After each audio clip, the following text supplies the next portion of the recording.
Om Shanti students.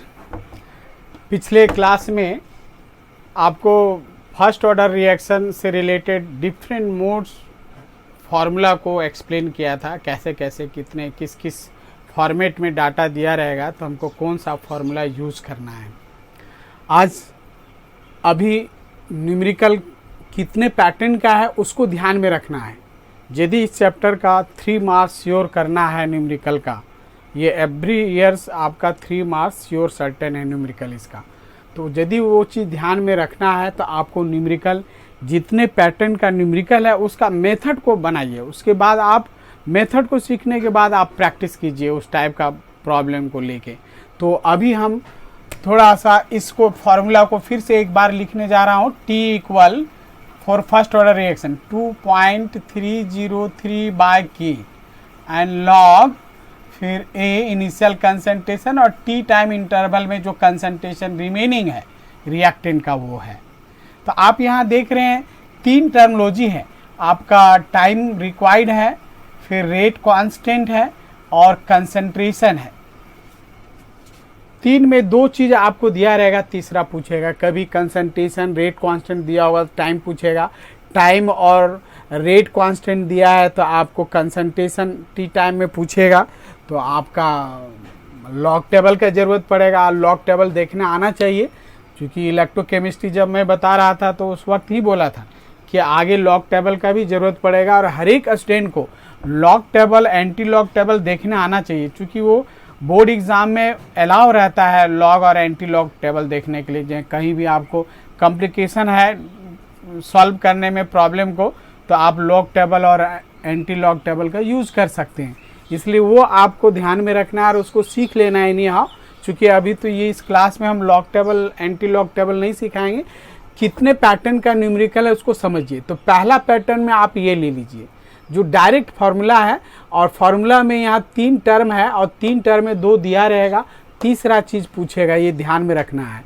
अब देखिए concentration जो है आपका, कभी कभी फ्रैक्शन वैल्यू दिया रहेगा कि 1/3 रिड्यूस करने में इतना समय लगा, तो रेट कांस्टेंट पूछेगा। जब फ्रैक्शन में डाटा रहेगा कंसंट्रेशन, तब आपका इनिशियल कंसंट्रेशन आपको 1 लेना पड़ेगा। और यदि परसेंटेज में दिया है कि 60% कंप्लीट होने के लिए इतना समय लगा, तो जब परसेंटेज में दिया रहेगा डाटा कंसंट्रेशन, यदि आपको परसेंटेज में दिया रहेगा तब आपको इनिशियल कंसंट्रेशन 100 लेना पड़ेगा। ये ध्यान में रखना है। जब कंसंट्रेशन फ्रैक्शन वैल्यू दिया हुआ है इनिशियल का, तब आपको इनिशियल 1 लेना होगा, और कंसंट्रेशन परसेंटेज में है तो आपको जैसे 60% कंप्लीट होने में इतना 20 मिनट लगा, तो इतना परसेंटेज कंप्लीट कितना समय लगेगा, तो उस वक्त परसेंटेज में कंसंट्रेशन है तो इनिशियल आपको 100 लेना है। ये 2 चीज़ आपको ध्यान में रखना है। तो जैसे अभी हम एक पैटर्न का हमको प्रॉब्लम बताएं जो फार्मूला बेस्ड है, जो 3 टर्म में 2 कोई भी टर्म दिया गया, तीसरा आपको पूछेगा। तो जैसे एक इस तरह का प्रॉब्लम सॉल्व कर लीजिए, फिर दूसरा पैटर्न हम लोग डिस्कस करेंगे। तो जैसे एक न्यूमेरिकल आप ले सकते हैं for first order of reaction,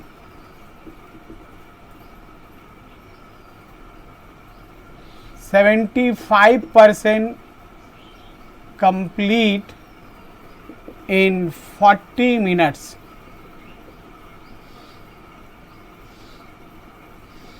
Calculate its half life period, या आपको रेट कांस्टेंट केवल पूछेगा। हाफ लाइफ पीरियड पूछेगा तो रेट कांस्टेंट आपको निकालना होगा, क्योंकि आपको हाफ लाइफ पीरियड का रिलेशन सबको पता है, T half equal 0.693 by K। तो यहाँ से यदि आपको K निकल गया तो T हाफ निकल जाएगा। तो या तो T हाफ भी पूछ सकता है या K करके भी पूछ सकता है रेट कांस्टेंट निकालने के लिए। तो आप इसमें से देखिए, इस प्रॉब्लम में देखिए एक डाटा है, परसेंटेज में दिया है कंसंट्रेशन इतना परसेंट कंप्लीट होने में इतना समय लगा, टाइम दिया है और कंसंट्रेशन परसेंटेज में है। तो आपको देखिए, आपको रेट कांस्टेंट पूछा K, और उसी से K जान जाएंगे तो हाफ लाइफ पीरियड आपको निकालना है। तो प्रॉब्लम को आप नोट कर लीजिए। टाइम दिया है तुम्हारा 40 मिनट्स और 75% कंप्लीशन का बात कर रहा है। तो जब अभी बताया कि परसेंटेज में हो तो इनिशियल कंसंट्रेशन आपको 100 लेना होगा। तो a माइनस एक्स क्या हुआ, 75% कंप्लीट हुआ, तो ये कितना हो जाएगा, 100 माइनस 75, तो यानी 25 ये आया। अब आपको फॉर्मूला लिखिए from first order of reaction, चूंकि फर्स्ट ऑर्डर रिएक्शन से रिलेटेड है, for first order of reaction, ठीक है। तो T इक्वल 2.303 बाय के log A by A minus X, formula लिख लिए।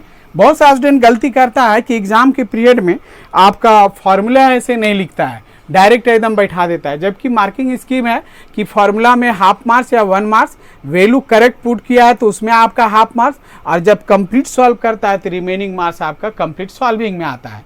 इसलिए ये गलती कतई नहीं करें कि आप डायरेक्ट वैल्यू पुट कर दीजिए, फॉर्मूला में लिखिए उसके बाद पुट कीजिए, क्योंकि फॉर्मूला में मार्क्स बैठाने के लिए जगह चाहिए ना। आप फॉर्मूला लिखे नहीं, अचानक आप डायरेक्ट बैठा दिए, तो फॉर्मूला क्या था, किसमें आपको मार्क्स देगा, तो ये सब ध्यान रखना है, छोटे छोटे चीज़। तो टाइम आपको यहाँ पर क्वेश्चन मार्क क्या है, टाइम दिया हुआ है 75% कंप्लीट है और हाफ लाइफ पीरियड पूछा है, क्वेश्चन मार्क कर दीजिए। या रेट कांस्टेंट यदि पूछेगा तो के क्वेश्चन मार्क कर दीजिएगा, कोई दोनों में एक चीज़ पूछेगा तो आप चलिए आप बैठा दीजिए। 40 मिनट है, 2.303 बाय के आपको निकालना पड़ेगा, लॉग ये 100 और 100 माइनस 75 यानी 25, तो ये आपको सॉल्व करेंगे। 2.303 बाय के लॉग 100 बाय 25 4 जा, तो लॉग 4 यानी 2 दी पावर 2, ये आ गया बाहर। तो 2.303 के और यहाँ पर इंटू कर दीजिए, 2 log 2 कर दीजिए, 4 है ना, 2 दी पावर 2, पावर बाहर आ जाता है लॉगरिथम में, तो आपका k का वैल्यू निकल गया। यदि k का आपको निकालना है तो बस यहीं पर सॉल्व करके छोड़ दीजिएगा, k 40 हो गया इंटू 2 और log 2 का वैल्यू आप 0.30 कर सकते हैं, ठीक है। और हाफ लाइफ, अब यदि हाफ लाइफ पूछेगा तो यहाँ सॉल्व करने में टाइम मत बिताइए, चूंकि k तो पूछा नहीं, k निकालना है, चूंकि k निकाल के हाफ लाइफ पीरियड जानेंगे। तो कभी कभी लोग कैलकुलेशन में भी बहुत टाइम ले लेता है, तो कभी कभी होशियारी करना। आपको टी हाफ पूछा है तो यहाँ जरूरत नहीं है, के को आप रहने दीजिए, एज ए डायरेक्ट पुट कर दीजिए फॉर्मूला में। अगेन तुम यहाँ पर फॉर्मूला लिख दीजिए, टी हाफ निकालना है तो 0.693 बाय के हो गया, अब वैल्यू पुट कर दीजिए 0.693, और के का वैल्यू देखिए इतना है, नोट कर दीजिए 2.303 और इंटू 2 इंटू 0.30 और बाय 40 है तो 40 ऊपर चला गया।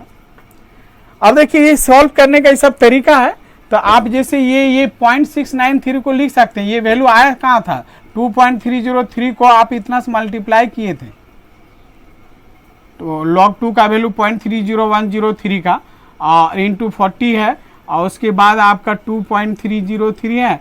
देखिए सॉल्व करने, कैलकुलेशन करने का एक आसान तरीका है, इसलिए आपको मैं यहाँ बताया। तो देखिए ये आपको सारा कट जाएगा, ये कट जा रहा है, ये कट गया, अब यहीं से काटना शुरू कीजिएगा तो कैलकुलेशन में फंस जाइएगा। तो कभी कभी होशियारी करना है, कैलकुलेशन कैसे करना है, फिर ये 20 जा हो जाएगा, तो टाइम आपका हो गया 20 मिनट, ये यानी हाफ लाइफ पीरियड कितना हो गया, 20 मिनट। कितना आसान है, 3 मार्क्स का आपका क्वेश्चन सॉल्व करने का फॉर्मूला बेस्ड है, कुछ तो है नहीं, फॉर्मूला लिखा, वैल्यू पुट किया, कैलकुलेट कर दिया, तो ये बहुत बड़ा चीज़ नहीं है। चलिए अब यहाँ पर बताए थे यदि कंसंट्रेशन परसेंटेज में है तो इनिशियल 100 लेंगे, फ्रैक्शन में रहेगा तो हम लोग ए का वैल्यू 1 लेंगे, यानी इनिशियल कंसंट्रेशन 1 लेंगे। तो चलिए अभी हम लोग दूसरा फॉर्मेट को हम लोग लेते हैं जरा।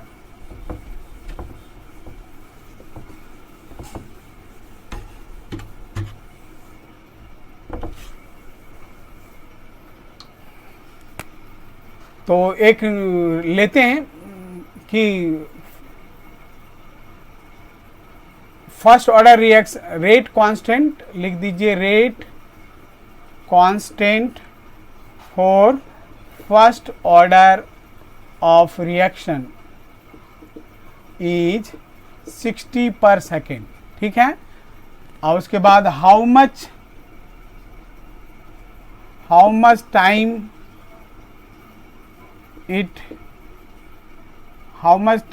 will it take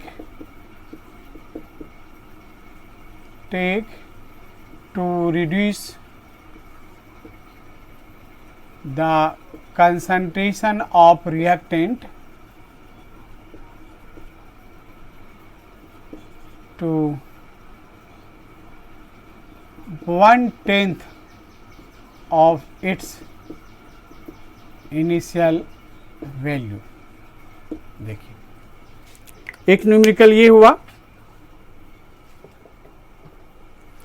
तो आप ध्यान दीजिए, आपका फर्स्ट ऑर्डर रिएक्शन है और रेट कांस्टेंट दिया है, यानी के का वैल्यू पता है 60 पर सेकेंड। और how much time will it take, यानी टी पूछा है, क्वेश्चन मार्क हो गया। उसके बाद फ्रैक्शन वैल्यू दिया है कंसंट्रेशन का कि 1/10 रिड्यूस होने में, यानी a माइनस एक्स का वैल्यू दिया है 1/10। तो इनिशियल आपको फ्रैक्शन वैल्यू दिया है, तो इनिशियल अपने से आपका 1 लेना होगा, बताया था। परसेंटेज में रहने से 100 और फ्रैक्शन में रहने से 1 लेना है। अब फॉर्मूला में बैठा दीजिए। कभी कभी यहाँ पर देखिए ये लैंग्वेज भी कभी कभी ध्यान देना है। कभी कभी बोलेगा बाय 1/10 ऑफ इट्स इनिशियल, तो बाय माने उतना रिड्यूस होने के लिए, और ये लिखा है 2 1/10, यानी रिएक्शन होके ये इतना बचा है, रिमेनिंग पार्ट है। तो अब जब बाय बोलेगा तब यहीं पे क्या हो जाएगा, इनिशियल 1 लिया और x के जगह 1/10 कर देंगे, तो यहाँ पर 9/10 लिखना पड़ेगा। ये x का वैल्यू, a माइनस एक्स का वैल्यू 9/10 लेना पड़ेगा। तो देखिए कभी कभी लैंग्वेज में भी कभी कभी स्टूडेंट फंस जाता है, तो उस पर ध्यान देना है कि यहाँ तक बोला है कि 1/10 रिड्यूस होने में जो समय है वो पूछ रहा है। अब 1/10 रिड्यूस करने में जो समय लगेगा, तो 1/10 रिड्यूस करना मतलब क्या, तो बचा क्या 1 माइनस 1/10, इतना बचा। और ये बोल ही दिया है कि वो जो रिएक्टेंट था वो इनिशियल का इतना बचा है, इनिशियल का ये रिएक्टेंट कंसंट्रेशन रिड्यूस हो गया है, इनिशियल का इतना पार्ट बचा है, तो 1/10 लेंगे। तो ये सब थोड़ा ध्यान देना है, कुछ कुछ बात पे ध्यान देना है। तो चलिए फॉर्मूला बैठा दीजिए, t equal 2.303/k log a/a minus x. अब सारा कुछ सामने है, टाइम पूछा है, क्वेश्चन मार्क है 2.303 और k का वैल्यू आपका दिया हुआ है 60 और log 1 और ये 1/10, तो 10 ऊपर चला गया, log 10 का वैल्यू हो गया, तो 2.303/60 और log 10 का वैल्यू क्या होता है 1 होता है, ये 1 हो गया, तो यानी आपको 60 से आपको डिवाइड करना पड़ेगा। तो इसका आंसर आप लिख सकते हैं, टाइम जो है सेकेंड में आएगा, टाइम इक्वल 0.384 सेकेंड में आएगा। कैलकुलेशन करके देखिएगा, ये इतना वैल्यू आएगा। ठीक है, तो चलें अब हम लोग दूसरा प्रॉब्लम को। एक पैटर्न आ गया कि जब फॉर्मूला है 3 में से 2 दिया गया, तीसरा निकलना होगा, तो वहाँ पर ध्यान देना है कंसंट्रेशन किस में है, फ्रैक्शन में कि परसेंटेज में। अकॉर्डिंगली 2 पैटर्न का न्यूमेरिकल सॉल्व किया। अब हम लोग तीसरा पैटर्न में आते हैं। हम लोग तीसरा परसेंटेज है, प्रूविंग टाइप न्यूमेरिकल होगा, अक्सर आता है, इंपॉर्टेंट है। प्रूविंग टाइप न्यूमेरिकल में बोलेगा कि इतना शो करना है या दिखाना है फर्स्ट ऑर्डर रिएक्शन के लिए कि इतना जो 90% या 99.9% या 75% कंप्लीट करने में इसका हाफ लाइफ पीरियड से कंपेयर करेगा या 70% से कंपेयर करेगा, कुछ करेगा। तो जैसे एक न्यूमेरिकल लीजिए, प्रूविंग टाइम है, यानी वो प्रूव करके दिखाना है जो कह रहा है। तो लिखिए यहाँ पर for a first order of, एक न्यूमेरिकल आप लिख लीजिए, for a first order of reaction, first order of reaction, so that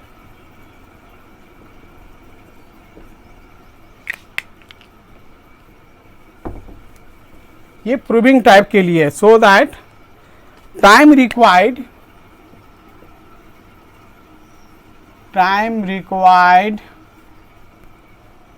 for 99% completion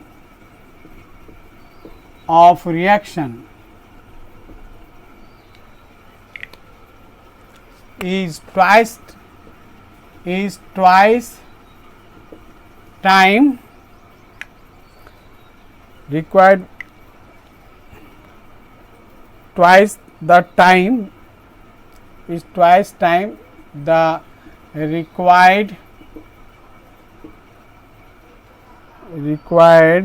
कितना लिखेंगे, for completion of 90%, ठीक है, 90% ऑफ रिएक्शन कर दीजिए। एक न्यूमेरिकल जैसे हमने दिया, प्रूव करना है इसमें। फर्स्ट ऑर्डर रिएक्शन के लिए आपको शो करना है कि जो 99% कंप्लीट होने का जो समय है वो क्या है, इज ट्वाइस टाइम किसका, 90% कंप्लीट होने का जो समय लगता है उससे दोगुना है, आपको शो करना है। तो बस फॉर्मूला आपको यूज करना है। तो इससे फर्स्ट ऑर्डर रिएक्शन का रिलेशन है T इक्वल 2.303 बाय के log A by A minus X, ठीक है। तो फर्स्ट पार्ट में देखिए 99% कंप्लीशन का टाइम है, तो 90 ये टाइम जो रिक्वायर्ड आप निकाल लीजिए 99% के लिए, ये आपको 2.303 बाय के लॉग 99% मतलब ए क्या हो जाएगा 100, और ये 100 माइनस क्या हो जाएगा 99 यानी 1, तो 10 पावर ये वैल्यू कितना हो जाएगा 2.303, और के हो गया इंटू हो गया लॉग 100/1 रह गया, तो ये 10 पावर क्या हो जाएगा 2, और 2 बाहर आ जाएगा तो क्या हो जाएगा 2.303 इंटू 2 और बाय के लॉग 10 का वैल्यू 1 होता है। ये इक्वेशन नंबर 1 रखिए। फिर आप 90% का निकाल लीजिए। T 90% कंप्लीशन के लिए 2.303 बाय के लॉग 100 हो गया, और ये 100 माइनस 90 यानी 10 यानी लॉग 10 बचा आपका वहाँ पर, तो 2.303 बाय के और लॉग क्या हो गया 10, लॉग 10 का वैल्यू क्या हो गया 1, यानी ये हो गया। तो ये इक्वेशन नंबर कितना हो जाएगा आपका 2 हो जाएगा। अब देखिए ये T 99 और 90 के बीच में है, इक्वेशन 99 वाला यहाँ 1 है, ये 2 है, दोनों के बीच में रिलेशन करना है तो डिवाइड कर दीजिए। तो from 1 and 2 for particular reaction rate constant same होता है, वो के कैंसिल हो गया, ये पार्ट कैंसिल हो गया, तो फ्रॉम 1 एंड 2 यानी आप ऐसे भी लिख सकते हैं 1 डिवीजन 2 वी हैव, हम लोग डिवाइड कर दे रहे हैं, तो T 99% लेफ्ट डिवाइड कर दीजिए, राइट कर दीजिए। तो लेफ्ट पार्ट में क्या बचा है आपको देखिए 2.303 और इंटू 2 बाय के, और ये क्या हो गया आपका इधर 2.303 बाय के, तो ये कट गया, देखिए 2 बच गया, ये इधर चला गया, क्रॉस मल्टीप्लाई कर दीजिए, तो T 99% इक्वल 2 ये हुआ, और ये इधर आ गया T 90%, प्रूव हो गया। यही तो दिखाना था, जो 99% रिएक्शन कंप्लीट होने में जो समय लगता है ठीक 90% कंप्लीट होने का दुगुना है, ये आपका प्रॉब्लम था आपका। तो ये आपको काफ़ी इंपॉर्टेंट है, बहुत बार रिपीट कर करके पूछा है प्रूविंग टाइप का, तो उस पर ध्यान दीजिए, ये एक इम्पॉर्टेंट है। उसके बाद अब तीसरा पैटर्न में आते हैं। फर्स्ट पैटर्न बताएं, सेकेंड पैटर्न बताएं, और थर्ड पैटर्न में क्या है, आपको बोलेगा कि इतना x% कंप्लीट होने में मान लीजिए t टाइम लगा, तो y% कंप्लीट होने में कितना समय लगेगा, क्वेश्चन मार्क। ये पैटर्न का भी प्रॉब्लम बहुत इंपॉर्टेंट है, सुन लिया।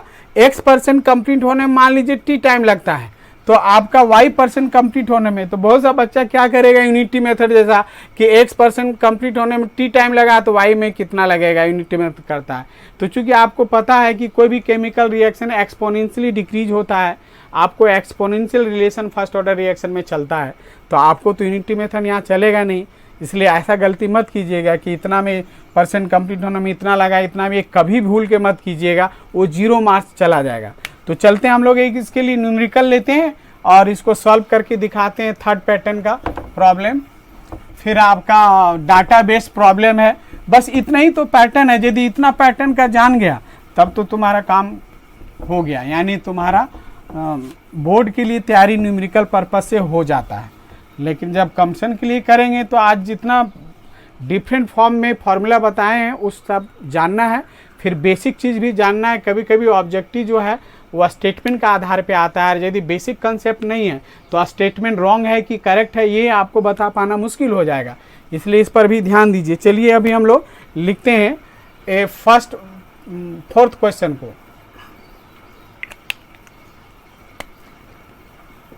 ए फर्स्ट ऑर्डर रिएक्शन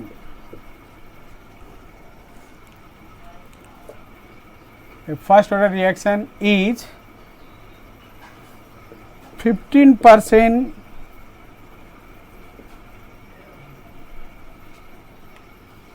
क्या करेंगे, 15% कंप्लीटेड लिख दीजिए।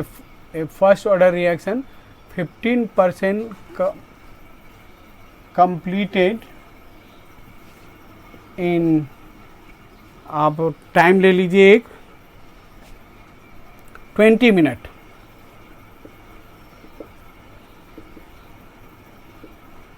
मैंने 15% कंप्लीट होने में 20 मिनट लगा। तो फिर आप यहां पर लिखिए how long it take, how long it will take for 60% completion कर दे। 15% के लिए इतना समय लगा, it will take for completion for completion 60% of reaction. Reaction को 60% कंप्लीट होने के लिए कितना टाइम लगा, तो ये भी एक पैटर्न है कि इतना परसेंट कंप्लीट होने में इतना समय लगा, तो इतना परसेंट कंप्लीट होने में क्या लगेगा। तो फर्स्ट पार्ट में यहाँ से के निकाल लीजिएगा, क्योंकि यहाँ तो 2 टर्म दिया है तो तीसरा निकल जाएगा। सेकेंड फेज में आपका 1 टर्म दिया है और यहाँ से जब कैलकुलेट करके के निकालेंगे तो 2 टर्म हो जाएगा, तो तीसरा निकल जाएगा। ये हमेशा ध्यान में रखेंगे, ये भी बहुत इंपॉर्टेंट है, इसको भी मार्क कर लीजिएगा। ये और इससे पहले वाला प्रूविंग वाला ये अक्सर रिपीट होता आया है, ज़्यादा रिपीटेशन हुआ, कहने का मतलब सभी टाइप का पैटर्न में क्वेश्चन आ चुका है, लेकिन रिपीटेशन जो है एक पर्टिकुलर पैटर्न क्वेश्चन का, ये 2 आपका काफ़ी है। तो इस पर ध्यान दीजिएगा, इसलिए मैं इस पैटर्न को ध्यान से बताने जा रहा हूँ। T = 2.303 बाय के log a by a minus X, ठीक है। इन फर्स्ट केस में कर दीजिए, इन फर्स्ट केस T आपको दिया हुआ है 20 मिनट, बैठा दीजिए 2.303, यहाँ के लॉग परसेंटेज में रहेगा तो आपको 100 लेना होगा और 100 माइनस क्या करेंगे 15, ठीक है। यहाँ भी लॉग टेबल की ज़रूरत पड़ेगा, आपको ध्यान में रखना है। तो ये आपका के यहाँ से निकल जाएगा, के = 2.303 बाय 20 कर दीजिए और लॉग 100 बाय यहाँ 85 हो गया। 100 माने 10⁻², ये ठीक है। तो अभी आप यहाँ कैलकुलेट करने के चक्कर में मत रहिए, इसलिए कि चूंकि के का वैल्यू तो पूछा नहीं है, के का वैल्यू सब्स्टिट्यूट करना है, तो वहाँ एक ही जगह कैलकुलेशन करेंगे, 2 बार कैलकुलेशन करने में डबल टाइम लग जाएगा। तो इन सेकेंड केस में, इन सेकेंड केस आप ले सकते हैं T' = 2.303 बाय के लॉग, फार्मूला लिख लीजिए a by a minus x. अब उसमें आपको टाइम पूछा है तो 2.303 और के जो है आपका वैल्यू यहाँ जान चुके हैं, for particular reaction rate constant fix होता है, तो यहाँ आप बैठा दीजिए के का वैल्यू। तो 2.303 बाय 20 है तो वो 20 ऊपर चला जाएगा, तो 20 ऊपर कर दीजिए और यहाँ लॉग 10⁻² बाय 85 कर दीजिए और इसका लॉग वाला बैठा दीजिए वैल्यू। इसमें कितना परसेंट है 60%, तो लॉग 100 बाय क्या हो गया 100 माइनस 60, यानी ये 40 हो गया नीचे, यानी 10/4 हो जाएगा। तो आपका ये वैल्यू आपका कैलकुलेशन में आ गया। तो आपको कैलकुलेट करना है थोड़ा, इसमें लॉग टेबल की ज़रूरत आ रहा है, आप ध्यान दीजिए। 303 बाय इंटू 20 हो गया और 2.303 और यहाँ पर लिख सकते हैं आप ऐसे 2 log 10 का वैल्यू 1 होता है माइनस log 85, 1.98 आ जाएगा log 85 का। और इधर आप यहाँ से कर लीजिए log 10 और यहाँ बाय क्या हो जाएगा 40, 100 बाय 40 तो 10/4 हो गया। तो यहाँ भी आप कर सकते हैं log 10 माइनस log 4। तो इसको जब सब वैल्यू पुट करेंगे तो इसका आंसर करीब करीब टाइम जो आएगा ये आपका करीब अप्रोक्स जो आएगा ये वैल्यू आएगा, आप देख लीजिएगा कैलकुलेट करके 112.7 मिनट आएगा। क्योंकि यहाँ लॉग टेबल लेना होगा, log 10 का वैल्यू 1 आएगा, log 85 का आपका लिख सकते हैं 1.98 समथिंग आता है, लॉग टेबल देख लीजिएगा। log 10 का वैल्यू 1 हो गया और log 4 का यानी टू दी पावर 2 आ गया, log 2 का वैल्यू 0.301 लिख दीजिएगा, कैलकुलेशन कीजिएगा। तो यहाँ देखिए आपको लॉग टेबल का यूज हो रहा है, कैलकुलेशन आ रहा है। तो बहुत लोग छोड़ देता है कैलकुलेशन, यहीं पे लिख के छोड़ देता है, तो आपका हाफ मार्क्स मिल जाएगा। फॉर्मूला में वैल्यू पुट किया उसका 1 मार्क्स, बाकी मार्क्स चला जाएगा, 1.5 मार्क्स चला जाएगा। इसलिए थोड़ा सा आपको ये सब सीखना पड़ेगा लॉग टेबल निकालने के लिए। तो चलिए ये 4 पैटर्न हुआ और तीसरा पैटर्न हुआ। चौथा पैटर्न है कि आपको डाटाबेस न्यूमेरिकल रहेगा, आपको कॉलम में डाटा दिया रहेगा, अब order of reaction, rate constant वगैरह पूछेगा। तो चलिए उसका भी एक न्यूमेरिकल हम लोग लेते हैं और उसको सॉल्व करते हैं। तो जितने पैटर्न का प्रॉब्लम है वो ऑलमोस्ट मैं बता दिया। अब प्रैक्टिस करेंगे तभी आपको पता चलेगा कहाँ पे क्या दिक्कत आ रहा है। तो एक न्यूमेरिकल है डाटाबेस के लिए, तो हम लोग एक यहाँ से ले लेता हूँ, क्योंकि डाटा है तो डाटा तो आपको याद नहीं रहेगा, और रहेगा द फॉलोइंग रिजल्ट। सब बदलना होगा, क्या करेंगे।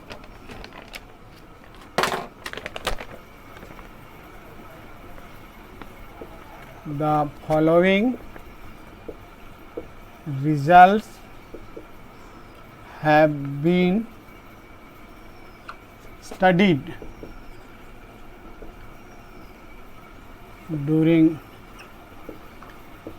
the kinetic studies of the reaction। Reaction general form में है, ट्वाइस A प्लस B और उसके बाद है C प्लस D। अब ये रिएक्शन हो रहा है, उसमें अलग अलग एक्सपेरिमेंटल में ऑब्जर्वेशन है, अलग अलग कंसंट्रेशन में। तो यहाँ एक्सपेरिमेंट नंबर है लिखा हुआ है डाटा में, और ये कंसंट्रेशन ऑफ ए है रिएक्टेंट का और कंसंट्रेशन बी है, और उसके बाद है इनिशियल रेट ऑफ फॉर्मेशन दिया है data, initial rate of formation कीजिए, initial rate of formation of D, ये मोल पर लीटर पर टाइम में दिया हुआ है। ये कंसंट्रेशन आपका यूनिट आपका मोल पर लीटर होता है, वो लिखा रहेगा आपका। एक्सपेरिमेंट 1 है, 2 है, 3 है और 4 एक्सपेरिमेंटल ऑब्जर्वेशन है। इसका कंसंट्रेशन 0.1 तब रेट जो मेजर किया गया था उसका वैल्यू है 6.0 इंटू 10⁻³ फिर आपका ये आपका वैल्यू 0.3 और ये 0.2 है, तब इसका वैल्यू आपका 7.2 इंटू 10⁻² है। फिर आपको थर्ड एक्सपेरिमेंटल में आपका फिर इसका कंसंट्रेशन 0.3 है और ये 0.4 है, और इसका वैल्यू 2.88 इंटू 10⁻⁻1 हो गया। फोर्थ एक्सपेरिमेंटल में है 0.4 और ये 0.1 है, आपका 2.40 इंटू 10⁻²। ये एक्सपेरिमेंटल डाटा प्रोवाइड किया है। अब क्वेश्चन क्या है इसमें, determine the rate law, order of reaction इससे जानेंगे, एंड द रेट कांस्टेंट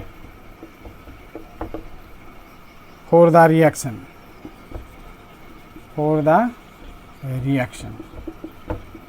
ठीक है, तो रेट लॉ जैसे मान लो ये रिएक्शन है, आपको फर्स्ट फेज में जब बता रहा था, जब ऑर्डर ऑफ रिएक्शन एक्सपेरिमेंट करते हैं तो ज़रूरी नहीं है कि बैलेंस इक्वेशन में जो कोफिशिएंट है उसका पावर रेज करना है, वो उसके बराबर हो सकता है और कम भी हो सकता है, ज़्यादा भी हो सकता है। तो अभी तो आप ये इक्वेशन दे के ऑर्डर ऑफ रिएक्शन नहीं जान सकते हैं, तो फ्रॉम रेट लॉ से आप लिखेंगे, फ्रॉम रेट लॉ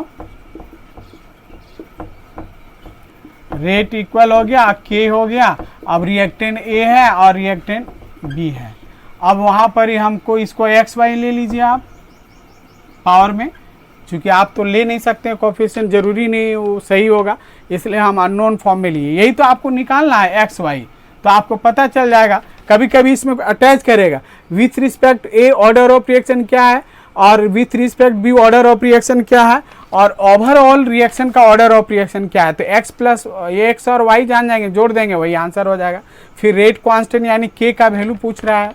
तो इस तरह का जब डाटाबेस जब प्रॉब्लम दिया रहेगा और ऑर्डर ऑफ रिएक्शन यदि पूछता है, तो आप क्या करेंगे, बनाने का तरीका सीखिए।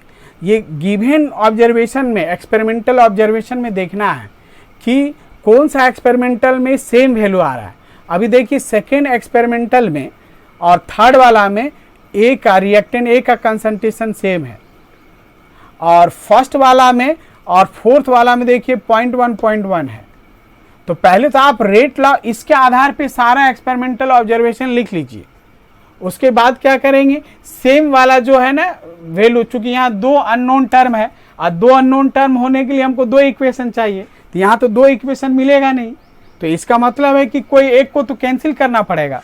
तो कौन कैंसिल होगा, जो सिमिलर वैल्यू है उसको डिवाइड करेंगे तो वो x वाला कट गया, या y वाला सिमिलर वाला लेंगे तो वो कट गया, तो नेक्स्ट पूछेगा। तो इसी तरह हमको निकाल लेना है x और y का वैल्यू। तो बनाने का यही तरीका है, इसको ऑब्जर्व करना है और एक्सपेरिमेंटल ऑब्जर्वेशन में देखना है कौन कौन वैल्यू है। तो पहले सबसे पहले हर एक्सपेरिमेंटल ऑब्जर्वेशन का आप रेट एक्सप्रेस कीजिए अकॉर्डिंग टू दिस। मेरे ख्याल से सब समझ गए होंगे। तो चलिए अभी हम लोग इसको लिखते हैं।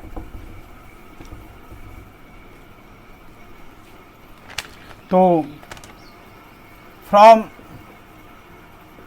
फर्स्ट एक्सपेरिमेंटल ऑब्जर्वेशन, तो रेट यहां दिया हुआ है, तो आप रेट लिखते हैं और रेट लॉ क्या लिखे, आर रेट ऑफ रिएक्शन और a to the power x और b to the power y, ये लिखे हैं आप, यहां माने हैं।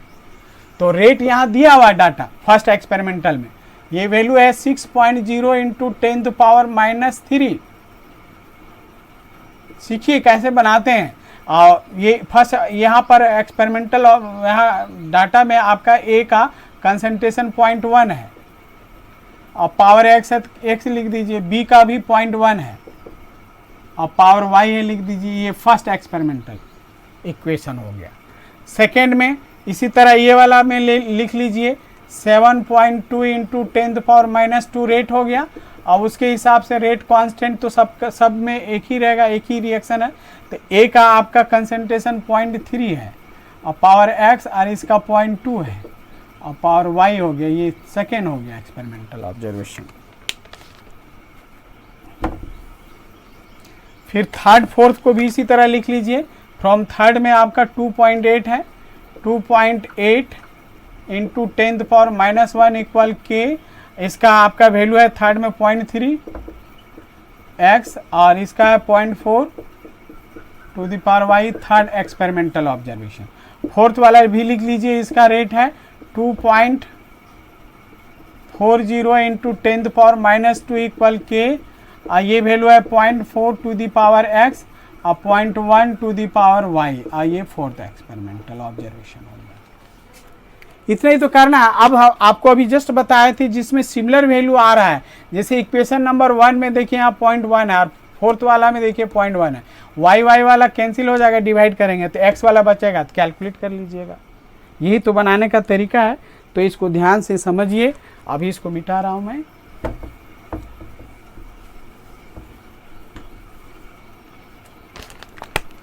तो अभी हम लोग क्या करेंगे, ये वाला को कैंसिल करने के लिए फर्स्ट को आप डिवाइड कीजिए, फर्स्ट डिवीजन फोर्थ कर दीजिए। तो फर्स्ट में है 6.0 इंटू 10⁻³ लेफ्ट साइड और यहाँ आ गया 2.40 10⁻²। अब k 0.1 to the power x, 0.1 to the power y और नीचे हो गया k 0.4 to the power x and 0.1 to the power y। तो देखिए ये कैंसिल हो गया, k भी कैंसिल हो गया।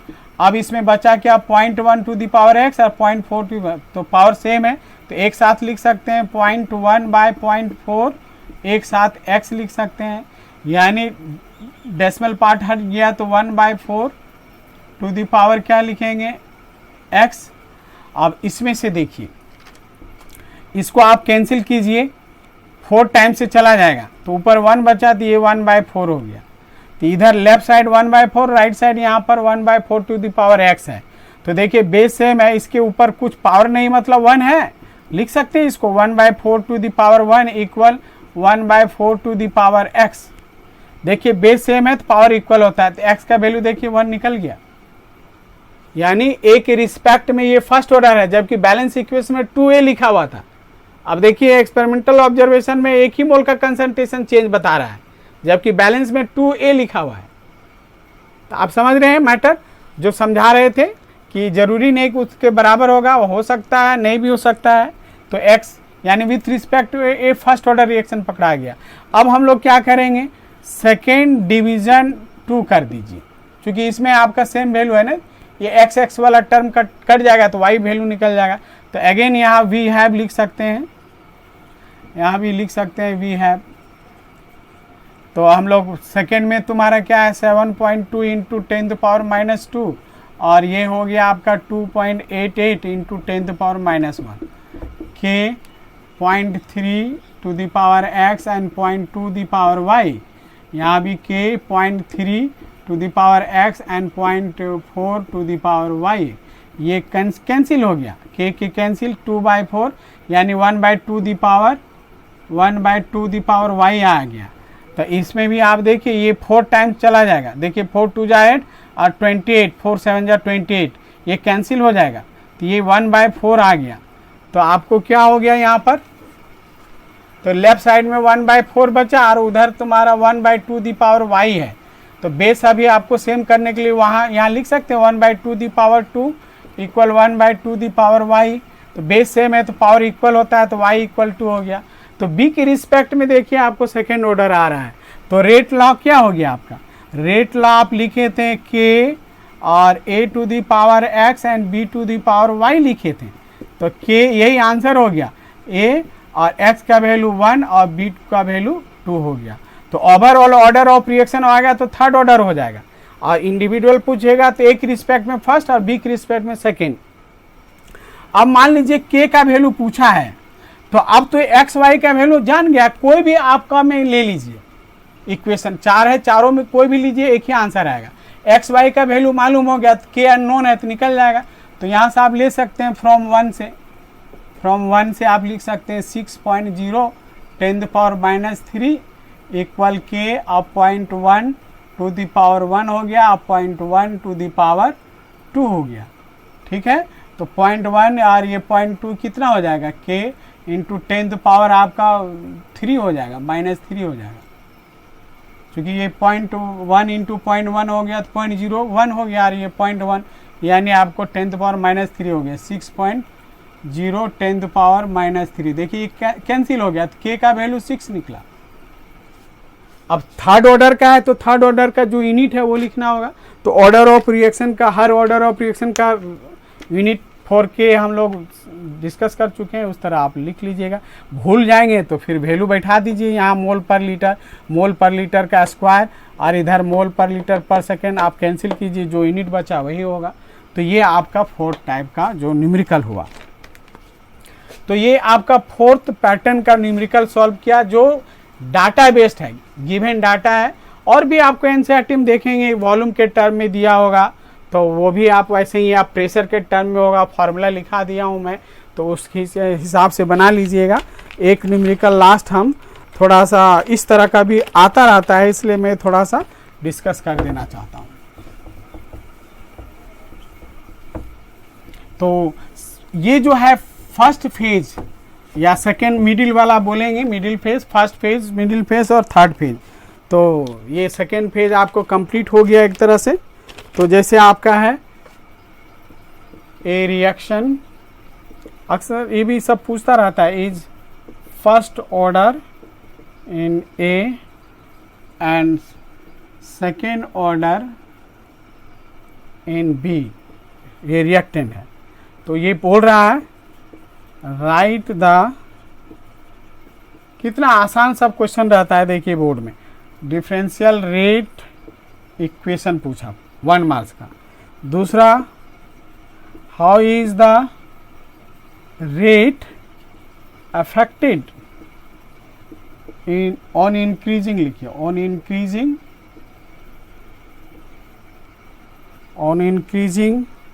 The concentration of B 3 times।